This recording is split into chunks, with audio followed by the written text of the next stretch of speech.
Imaginez recevoir un simple message vocal de votre propre père, quelques heures seulement après son enterrement. Vous êtes seul dans la maison familiale, encore imprégné de l'odeur des fleurs fanées et des larmes séchées. Votre doigt tremble en appuyant sur « Jouer ». Et là, sa voix, rauque mais claire, prononce des mots qui vous transpercent comme une lame glacée. Il explique calmement pourquoi il vous a rayé de l'héritage. Tout, la maison où vous avez grandi, les terres, l'entreprise familiale, les économies accumulées sur 3 générations, tout revient à vos frères et sœurs. Pas un centime pour vous.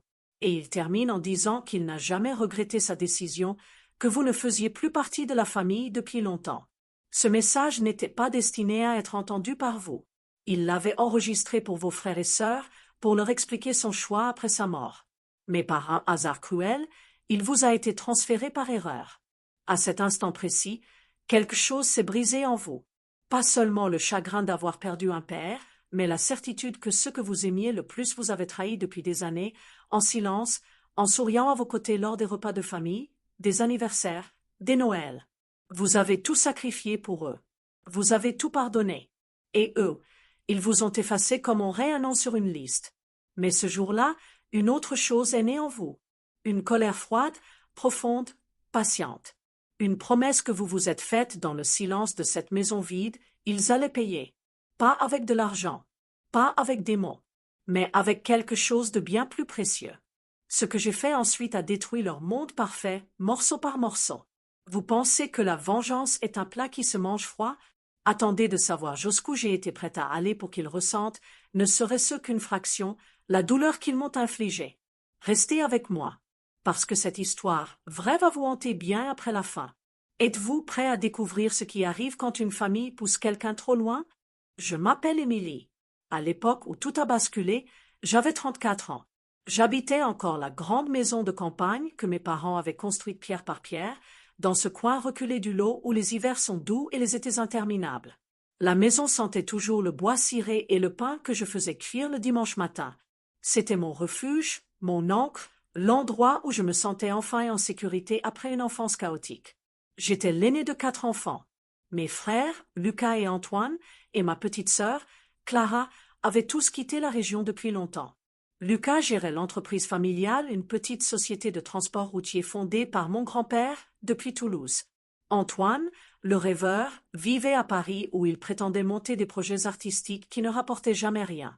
Clara, la Benjamine, s'était mariée jeune à un notaire et menait une vie impeccable dans une villa neuve à Bordeaux. Moi, j'étais restée. J'avais choisi de rester. Parce que quelqu'un devait s'occuper de papa et maman quand la santé de papa a commencé à décliner. 10 ans plus tôt, maman était partie la première d'un cancer fulgurant. Papa n'avait jamais vraiment remonté la pente. Alors j'avais tout quitté, mon poste d'infirmière à l'hôpital de Cahors, mon petit appartement en ville, les amis qui me disaient que je me sacrifiais trop. Je suis revenue à la maison. Je faisais les courses, les rendez-vous médicaux, les papiers administratifs, les nuits blanches quand il toussait trop fort. Je cuisinais ses plats préférés, même quand il n'avait plus d'appétit. Je tenais sa main quand il pleurait en cachette la nuit. Mes frères et sœurs venaient de temps en temps. Des week-ends éclairs, des anniversaires où ils arrivaient les bras chargés de cadeaux hors de prix, restaient 2 jours, prenaient des photos pour les réseaux sociaux et repartaient. Ils me disaient merci, bien sûr. Ils me serraient dans leurs bras en promettant de revenir plus souvent. Mais ils ne revenaient jamais vraiment. Je ne leur en voulais pas. Pas encore. Je me disais que c'était normal, ils avaient leur vie, leurs enfants, leur carrière. Moi, je n'avais pas fondé de famille. Pas eu le temps. Pas eu l'envie. Peut-être. La maison et papa suffisaient à remplir mes journées. Je croyais que mon dévouement était vu, qu'il comptait, que dans cette famille, on savait ce que valait le silence des gestes quotidiens, la présence quand tout le monde fuit. Je me trompais lourdement. Les dernières années, papa parlait souvent de l'héritage. Il me prenait la main, les yeux brillants, et répétait que tout serait pour moi. La maison, les terres, les parts dans l'entreprise. Parce que j'étais restée. Parce que j'avais tout donné. Il le disait devant témoins, parfois même devant Lucas qui hochait la tête en souriant. Je n'ai jamais demandé de promesse écrite. Dans notre famille, on se serrait la main et c'était suffisant. Quand papa est mort, en octobre dernier, j'étais à son chevet. Il a rendu son dernier souffle en me regardant, comme s'il voulait encore me dire merci. L'enterrement a été simple, comme il l'avait souhaité.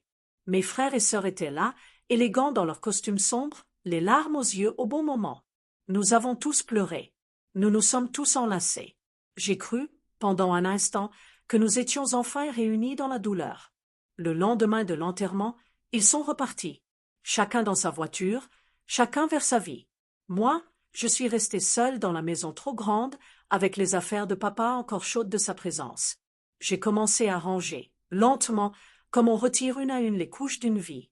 Et c'est là, en vidant le bureau, que j'ai trouvé son téléphone portable, oublié dans un tiroir. L'écran s'est allumé sous mes doigts. Une notification clignotait. Un message vocal non écouté, envoyé par papa lui-même, daté de la veille de sa mort. Je n'aurais jamais dû appuyer sur « Jouer ». Mais je l'ai fait. Et ce que j'ai entendu dans les minutes qui ont suivi a effacé en un instant tout ce que je croyais savoir sur l'amour, la famille, la reconnaissance. Ce message n'était pas pour moi. Il était pour eux. Et il allait tout changer. Ce que vous allez entendre ensuite n'est pas seulement l'histoire d'une trahison. C'est l'histoire de ce qui arrive quand on réalise, trop tard, que ceux qui vous souriaient le plus étaient ceux qui creusaient votre tombe en secret. Continuez avec moi. Parce que le pire est encore à venir. Le téléphone de papa était encore chaud dans ma paume, comme si son corps venait juste de le lâcher. Je me suis assise par terre, au milieu des papiers épars du bureau, le dos contre le vieux meuble en chêne qui sentait toujours son tabac froid. J'ai appuyé sur « Jouer » une deuxième fois, pensant que j'avais mal compris, que c'était impossible. La voix de mon père a rempli la pièce, calme, posée, presque tendre. « Mes enfants, Lucas, Antoine, Clara, si vous écoutez ceci, c'est que je suis partie. Je voulais vous expliquer moi-même pourquoi j'ai pris cette décision. Vous savez tous combien Émilie a été présente ces dernières années. Elle a tout sacrifié, c'est vrai. Mais justement, c'est là le problème. Elle s'est enfermée ici, elle a refusé de vivre sa propre vie. Elle est devenue dépendante de cette maison, de moi, de ce rôle de sauveuse. Je ne veux pas qu'elle reste prisonnière de ces murs après ma mort. Je ne veux pas qu'elle continue à s'effacer. Mon cœur cognait si fort que je n'entendais presque plus ses mots. Je me suis penchée en avant, comme pour attraper la suite plus vite. L'héritage, la maison, les terres, l'entreprise, tout je vous le laisse à vous trois. Ensemble, parce que vous avez construit quelque chose dehors. Vous avez des familles, des projets. Émilie, elle n'a rien d'autre que cette maison. Et c'est précisément pour ça que je ne peux pas la lui laisser. Si je lui donne tout, elle ne partira jamais. Elle restera ici à pourrir doucement, comme une plante qu'on oublie d'arroser en la laissant dans le même pot trop petit. Je l'aime trop pour ça. Un silence. Puis il a repris, plus bas. Ne lui dites rien avant la lecture du testament chez le notaire. Je sais qu'elle sera dévastée. Mais c'est pour son bien. Un jour, elle comprendra. Et si elle ne comprend pas, eh bien, c'est que j'avais raison. Le message s'est terminé par un léger souffle, comme s'il avait hésité à ajouter quelque chose, puis renoncé. Je suis restée figée. Les larmes ne venaient même pas. Juste un vide immense, glacé, qui grandissait dans ma poitrine. Je me suis repassé le message encore. Et encore. Chaque mot s'enfonçait plus profondément. Ce n'était pas une erreur. Ce n'était pas un accident. C'était calculé, prémédité. Et le pire, c'était qu'il avait raison sur un point, je n'avais rien d'autre que cette maison. Mais il se trompait sur tout le reste. Je n'étais pas dépendante. J'avais choisi. J'avais renoncé à tout pour eux. Pour lui. Pour qu'il ne soit pas seul. Pour que la famille reste unie, même de loin. Et eux, ils avaient laissé faire. Ils avaient écouté ce message. Ils savaient. Ils savaient depuis des mois. Je me suis relevée lentement, les jambes tremblantes. J'ai ouvert l'ordinateur portable de papa, celui qu'il utilisait pour les comptes de l'entreprise. Le mot de passe était toujours le même, la date de naissance de maman. J'ai ouvert sa boîte mail. Et là, tout s'est effondré. Des échanges avec Lucas depuis plus d'1 an. Des mails où papa demandait son avis sur le testament. Lucas répondait, précis, professionnel, oui, papa, c'est la meilleure solution. Émilie ne saura pas gérer seule. Elle n'a jamais voulu s'impliquer dans l'entreprise. On peut lui verser une petite rente mensuelle pour qu'elle retrouve un appartement en ville. Ça la forcera à avancer. Une rente, comme à un employé qu'on licencie avec un parachute doré. Un autre mail, De Clara, je suis d'accord. Elle s'est mise toute seule dans cette situation. On ne peut pas la laisser bloquer l'héritage pour toujours. Pense à mes enfants. Papa. Ils auront besoin de stabilité. Antoine, lui, avait été plus direct. Franchement, elle nous a toujours jugés de haut parce qu'elle restait avec toi. Qu'elle assume maintenant. Je faisais défiler les messages les uns après les autres. Des dizaines. Des mois de discussions secrètes. Ils avaient tout planifié. Ensemble. Sans moi. En me regardant dans les yeux à chaque visite, en me serrant dans leurs bras, en me disant « Tu es incroyable, on ne sait pas ce qu'on ferait sans toi ». Tout était faux. Chaque sourire. Chaque merci.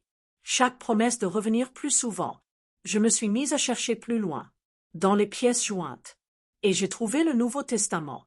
Signé. Daté de 6 mois plus tôt. Déposé chez le notaire. Tout était déjà acté. La maison, les terres, les comptes bancaires, les parts dans l'entreprise, divisées équitablement entre Lucas, Antoine et Clara. Moi, rien. Pas même la petite rente dont il parlait. Papa avait changé d'avis à la dernière minute. Dans un mail à Lucas, 3 semaines avant sa mort, j'ai réfléchi. Pas de rente non plus. Elle doit se débrouiller seule. Complètement. Sinon elle ne comprendra jamais. Je me suis levée. J'ai marché jusqu'à la fenêtre. Dehors, le soleil couchant embrasait les champs que j'avais labourés moi-même certaines années, quand papa n'en avait plus la force. Les vignes que j'avais taillées. Le potager que j'avais entretenu. Tout ça allait leur appartenir. À eux qui n'étaient jamais venus aider. À eux qui n'avaient jamais passé une nuit ici quand papa délirait de fièvre. À eux qui avaient déjà commencé à parler de vendre la maison pour financer leur projet. Je suis retournée à l'ordinateur. J'ai ouvert le dossier des photos. Des milliers d'images. Les anniversaires. Les Noëls. Les vacances d'avant. Moi enfant sur les genoux de papa. Moi, adolescente avec maman dans la cuisine. Moi adulte, seule avec papa devant le sapin. Et puis les photos plus récentes. Celles des visites de mes frères et sœurs. Je les regardais maintenant autrement. Leur sourire était trop large. Leur câlin trop rapide. Leurs yeux fuyaient les miens. J'ai fermé l'ordinateur. La colère est arrivée d'un coup. Pas une colère bruyante. Une colère sourde, profonde, qui s'installait comme une racine dans la terre. Froide, patiente. Je suis montée dans ma chambre. J'ai ouvert le placard. Au fond, derrière les vieux pulls, il y avait une boîte en métal. Dedans, tous les carnets que j'avais tenus depuis l'âge de 15 ans. Des centaines de pages. Mes pensées, mes peurs, mes joies, mes doutes sur la famille, sur le fait que je me sentais parfois invisible, même en étant la plus présente. Je les ai sortis un par un. Je les ai posés sur le lit. Et j'ai commencé à lire. Des heures durant. Je redécouvrais ma propre vie à travers ces lignes. Toutes les fois où j'avais minimisé leurs absences. Toutes les fois où j'avais excusé leur silence. Toutes les fois où j'avais cru que mon sacrifice avait du sens. Et puis je suis tombée sur un carnet plus récent. Celui de l'année dernière. Une page datée du jour de l'anniversaire de papa. J'avais écrit « Ils sont tous venus aujourd'hui ». C'était beau. Lucas a apporté un gâteau énorme. Clara a offert un voyage à papa qu'il ne pourra jamais faire. Antoine a promis de revenir plus souvent. Je me sens enfin moins seule. Peut-être que tout ça valait le coup. En dessous, une autre ligne, écrite plus tard dans la nuit. Papa m'a prise à part. Il m'a dit que tout serait pour moi un jour. Que j'avais mérité. Je n'ai pas pleuré devant lui. Mais après, dans ma chambre, oui. De soulagement. Je referme le carnet. Et là, quelque chose s'est cristallisé. Ce n'était plus de la colère. C'était une décision. Je n'allais pas pleurer. Je n'allais pas supplier. Je n'allais pas disparaître comme ils l'espéraient. J'allais leur faire payer. Pas avec des cris. Pas avec des scènes. Mais lentement. Précisément. Irréversiblement. Les jours suivants, je n'ai rien laissé paraître. J'ai répondu à leurs messages de condoléances par des merci polis. J'ai accepté leur proposition de venir faire le tri ensemble dans la maison le week-end suivant. J'ai même proposé de préparer le repas. Ils sont arrivés le samedi matin. 3 voitures, rutilantes dans la cour. Lucas en premier, costume impeccable, déjà au téléphone avec un client. Clara ensuite, tailleur chic, lunettes de soleil griffées, 2 enfants sages sur la banquette arrière. Antoine en dernier, Jean déchiré artiste, air fatigué d'avoir conduit toute la nuit. Ils m'ont serré dans leurs bras. Ils m'ont dit combien j'avais l'air forte. Combien papa aurait été fier de moi. Je les ai laissés parler. Je les ai regardés rire en souvenir. Je les ai écoutés discuter déjà de ce qu'ils allaient faire de la maison. Lucas voulait vendre rapidement. Clara voulait garder pour les vacances. Antoine voulait sa part en cash immédiatement. Je servais le café. Je souriais. Et intérieurement, je notais tout. Chaque mot, chaque regard, chaque calcul. Le soir, quand ils sont repartis, j'ai ouvert un nouveau carnet. Sur la première page, j'ai écrit Phase 1. Comprendre exactement ce qu'ils possèdent maintenant. Phase 2. Trouver leurs failles. Phase 3. Les faire tomber une par une. Phase 4. Leur faire ressentir ce que c'est d'être effacé. Je n'avais aucune idée précise encore de comment j'allais faire. Mais j'avais du temps. Et surtout, j'avais quelque chose qu'ils avaient oublié. Je les connaissais mieux qu'ils ne se connaissaient eux-mêmes. J'avais passé des années à écouter leurs confidences, à garder leurs secrets, à penser leurs blessures invisibles. Lucas et sa peur panique de l'échec cachés derrière son arrogance. Clara et sa jalousie maladive de tout ce qu'elle ne contrôlait pas. Antoine et sa dépendance à l'approbation des autres, masquée par son attitude rebelle. Je connaissais tout. Et maintenant, j'allais utiliser tout. La première chose que j'ai faite, le lundi matin, c'est prendre rendez-vous chez le notaire. Pas pour contester, juste pour comprendre. Il m'a reçu avec embarras. Il a confirmé le testament. Tout était légal, irrévocable. Je suis reparti avec une copie intégrale. Et avec quelque chose de plus précieux, la liste exacte de tous les biens. Maison, terres agricoles, appartement à Toulouse, part dans l'entreprise, compte bancaire, assurance vie, tout. Je suis rentré. J'ai étalé les documents sur la grande table de la salle à manger. Et j'ai commencé à étudier. Comme on étudie une carte avant une guerre. Les semaines suivantes, j'ai changé. Extérieurement, rien. Je répondais aux appels. Je pleurais au téléphone quand il le fallait. Je disais que j'allais bien, que je cherchais un petit appartement, que je reprendrais peut-être mon métier d'infirmière. Mais la nuit, je travaillais. J'ai commencé par Lucas. J'ai rouvert les anciens comptes de l'entreprise familiale. J'avais encore les accès, papa ne les avait jamais changés. J'ai passé des nuits à éplucher les bilans. Et j'ai trouvé des irrégularités, des factures gonflées, des détournements subtils vers une société écran. Rien d'énorme, mais assez pour que l'administration fiscale s'intéresse. Assez pour que les associés posent des questions. Assez pour que sa réputation impeccable prenne une première fissure. J'ai tout copié.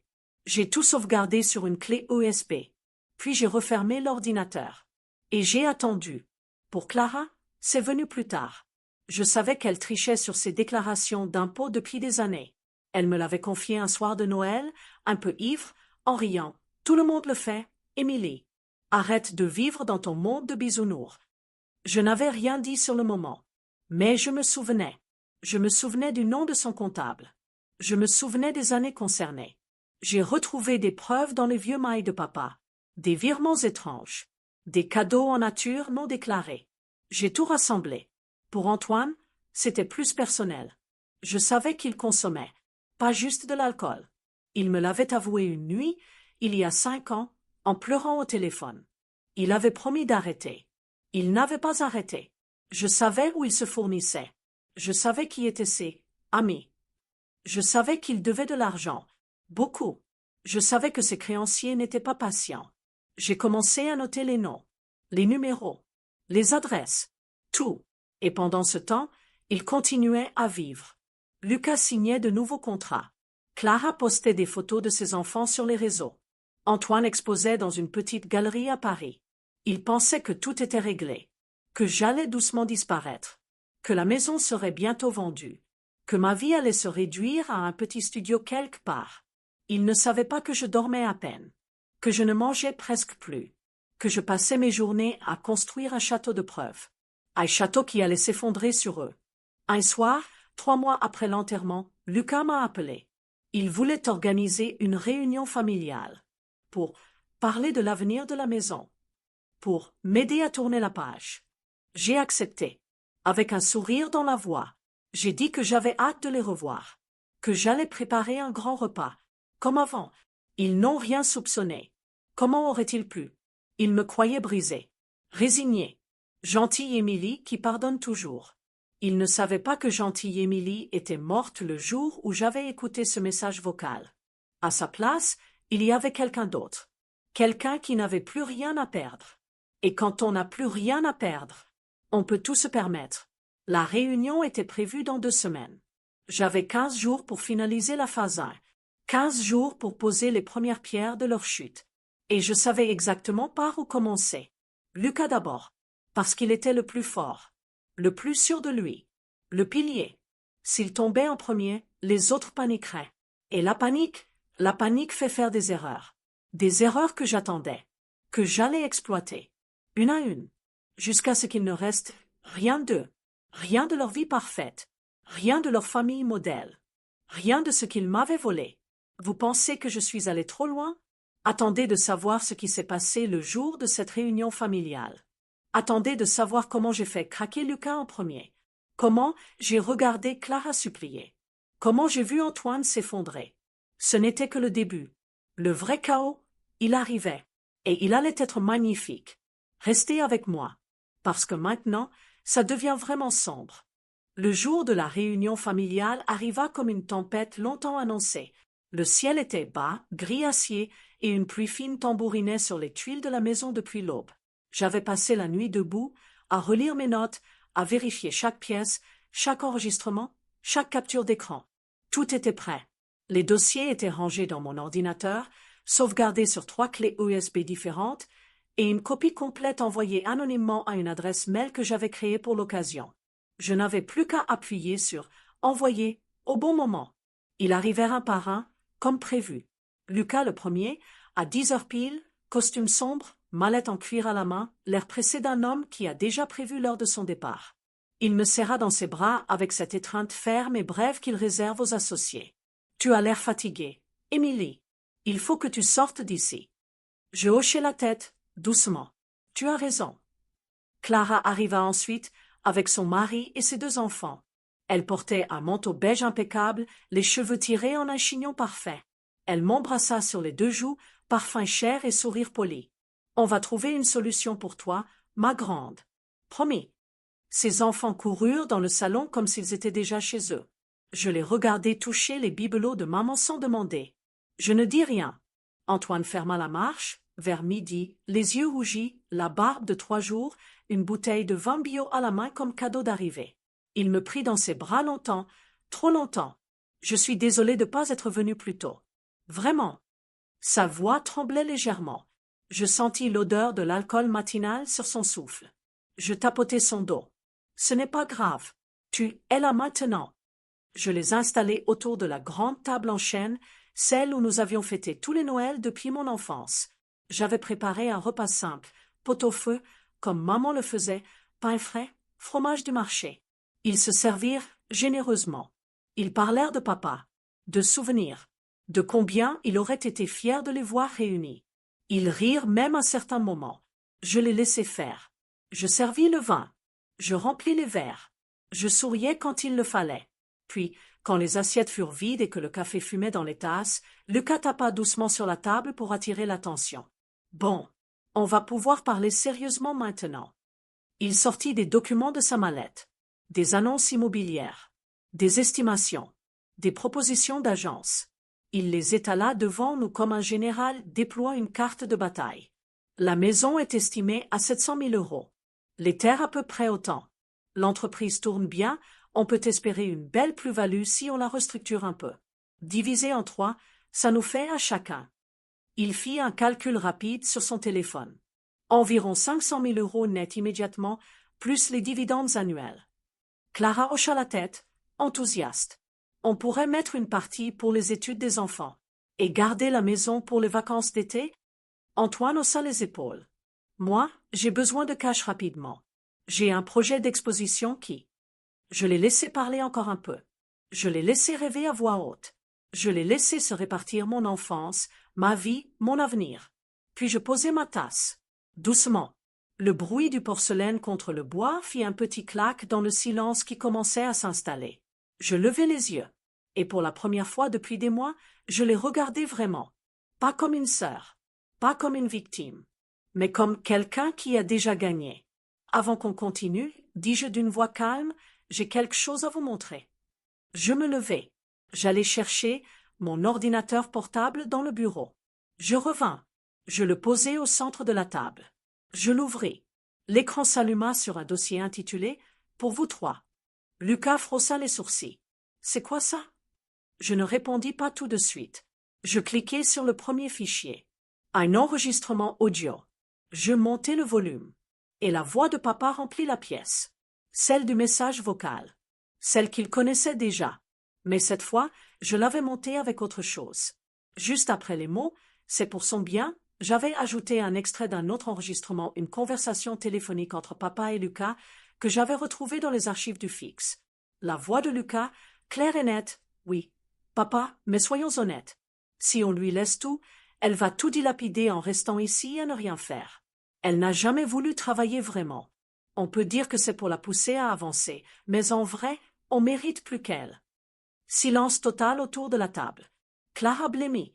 Antoine baissa les yeux. Lucas ouvrit la bouche, mais rien n'en sortit. Je passai au fichier suivant. Une série de captures d'écran. Les mains. Tous les mains.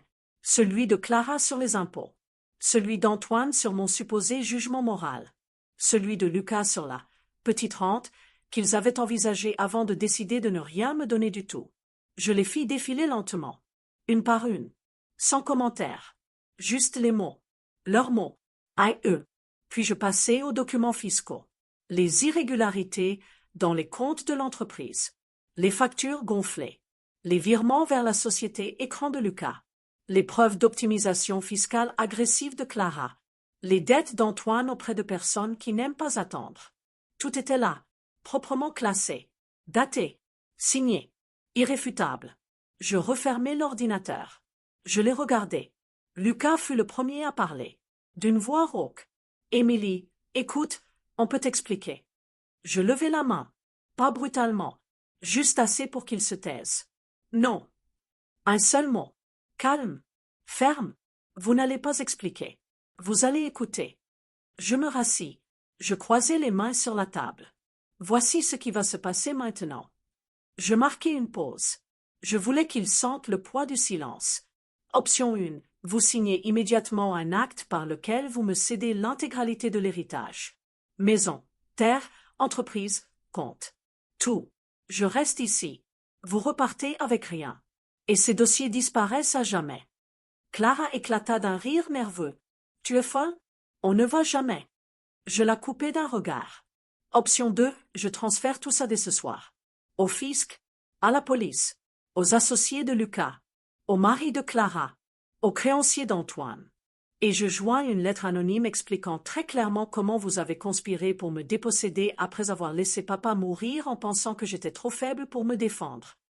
Antoine se leva d'un bond. Tu bluffes, tu n'oseras jamais. Je tournai l'ordinateur vers lui. Sur l'écran, une fenêtre mail ouverte. Adresse destinataire, direction.fiscale@impôts.gouv.fr. Objet, détournement de fonds et fraude fiscale, Société Transport du Bois. Pièce jointe, 47 fichiers. Le curseur clignotait sur « Envoyer ». Mon doigt était posé sur la souris. Prêt. Et c'est moi. Il se rassit lentement. Lucas prit la parole, la voix plus basse, plus contrôlée. C'était lui le négociateur. Après tout, Émilie, soyons raisonnables. On peut trouver un arrangement. Une part pour toi. Une vraie part. On divise équitablement. On oublie tout ça. On reste une famille. Je secouai la tête. Vous avez cessé d'être ma famille le jour où vous avez écouté ce message sans me prévenir. Le jour où vous avez décidé que mon dévouement valait 0. Le jour où vous avez souri en me serrant dans vos bras en sachant que vous alliez me laisser sans rien. Je me penchai en avant. Je ne veux pas une part. Je veux tout. Parce que c'est ce que j'ai déjà payé. De ma vie, de mes années, de ma santé, de mon avenir. Clara pleurait maintenant, silencieusement. Les larmes coulaient sur son maquillage parfait. Émilie, s'il te plaît, pense à mes enfants. Je la regardai droit dans les yeux. J'y ai pensé. Tous les jours où tu n'étais pas là pour papa. Tous les jours où tu postais des photos de tes vacances pendant que je changeais ses couches. Tous les jours où tu disais que tu viendrais et que tu ne venais pas. Elle baissa la tête. Antoine murmura quelque chose d'inaudible. Lucas tenta une dernière carte. Si tu fais ça, tu nous détruis. Vraiment. Ma carrière. La réputation de Clara. Antoine, il ne s'en remettra pas. Tu vas vraiment détruire ta propre famille? Je souris. Pour la première fois de la journée. Un sourire froid. Sans joie. Vous m'avez détruite en premier. Je ne fais que rendre l'appareil. Un long silence. Très long. Puis Lucas poussa un soupir profond. Il sortit un stylo de sa mallette. Il regarda les autres. Clara hocha la tête, les yeux fermés. Antoine fixait la table. Je rouvris un autre dossier. L'acte était déjà prêt. Rédigé par mes soins. Vérifié par un notaire que j'avais payé en avance. Il ne manquait que leur signature. Un par un, ils signèrent. Lucas en premier, la main ferme mais les lèvres serrées. Clara ensuite, les larmes tombant sur le papier. Antoine en dernier, la main tremblante, sans lever les yeux. Quand ce fut fini, je refermai le document. Je le rangeai dans une chemise. Je le posai devant moi. Puis je me levai. Je contournai la table. Je m'arrêtai derrière chacun d'eux. Je posai une main sur leur épaule. Une seconde. Pas plus. Comme un adieu. Je revins à ma place. Vous pouvez partir maintenant. Ils se levèrent. Hébétés. Vides. Ils ramassèrent leurs affaires en silence. Ils sortirent un par un. Lucas s'arrêta sur le seuil. Il se retourna. Tu sais, papa avait peut-être raison sur un point. Je haussai un sourcil. Tu es devenu exactement ce qu'il craignait. Quelqu'un capable de tout. Je soutins son regard. Non. J'ai juste appris de vous. Il partit. La porte se referma. La maison retomba dans le silence. La pluie continuait de tomber dehors. Je restai assise longtemps. Très longtemps. Je ne pleurais pas. Je ne ris pas. Je ressentis quelque chose de plus profond. Une satisfaction froide. Totale. Absolue. Ils avaient tout perdu. En une seule après-midi. Leurs illusions. Leur argent. Leur famille. Leur fierté. Et moi, j'avais tout récupéré. Mais surtout, je m'étais récupéré moi-même. Je me levai enfin. J'allai à la fenêtre. Je regardais leur voiture s'éloigner sous la pluie. 3 points noirs qui rapetissaient sur la route. Puis disparaissaient. Je posai ma main sur la vitre froide. Et pour la première fois depuis des mois, je respirais vraiment. La vengeance était consommée. Froide, parfaite, irréversible. Mais au fond de moi, une petite voix murmurait encore. Était-ce vraiment la victoire? Ou est-ce que j'étais devenu pire qu'eux? Je n'avais pas de réponse. Pas encore. Ce que je savais, en revanche, c'est que je ne reculerai plus jamais. Jamais. Vous pensez que c'est terminé? Attendez la dernière partie. Parce que les conséquences de cette journée, elles ont été bien plus loin que je ne l'avais imaginé. Et certaines blessures, même la vengeance ne peut pas les refermer. Restez jusqu'à la fin. Parce que maintenant, on entre dans le vrai prix de tout ça. Les mois qui ont suivi cette journée pluvieuse ont été un étrange mélange de silence et de tempête. La maison est redevenue mienne. Officiellement. Le notaire a enregistré l'acte de cession quelques jours plus tard. Les clés, les comptes bancaires, les parts de l'entreprise, les terres, tout est revenu sous mon nom.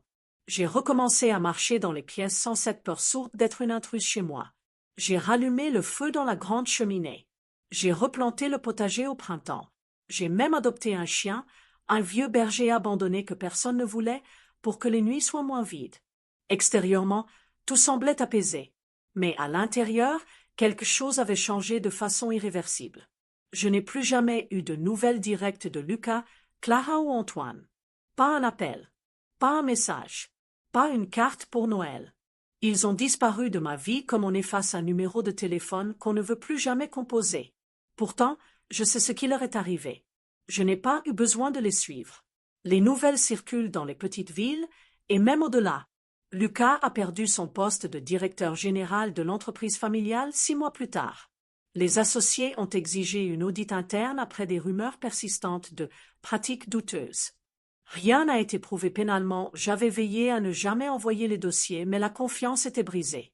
Il a dû vendre ses parts à perte pour rembourser des prêts personnels. Aujourd'hui, il travaille comme commercial dans une société concurrente à des centaines de kilomètres. Il a divorcé. Ses enfants le voient un week-end sur 2. Il ne sourit plus sur les photos qu'il poste encore parfois sur les réseaux, comme un fantôme d'une vie passée. Clara a vu son monde impeccable se fissurer plus lentement, mais plus profondément. Son mari a découvert les optimisations fiscales qu'elle avait cachées pendant des années, pas par moi, mais par un contrôle de routine déclenché par le changement de propriété de l'entreprise. Le redressement a été lourd. Ils ont dû vendre la villa. Les enfants ont changé d'école. Elle a arrêté de poster des photos parfaites.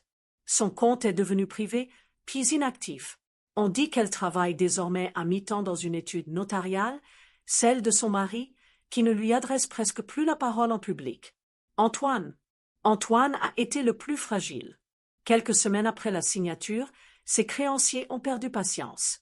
Il a fait une overdose un soir d'hiver, seul dans son atelier parisien. Il a survécu, mais il a passé des mois en clinique. Il est revenu vivre chez une tante éloignée, dans un village encore plus reculé que le nôtre. Il ne peint plus. Il ne expose plus. Il ne parle presque plus.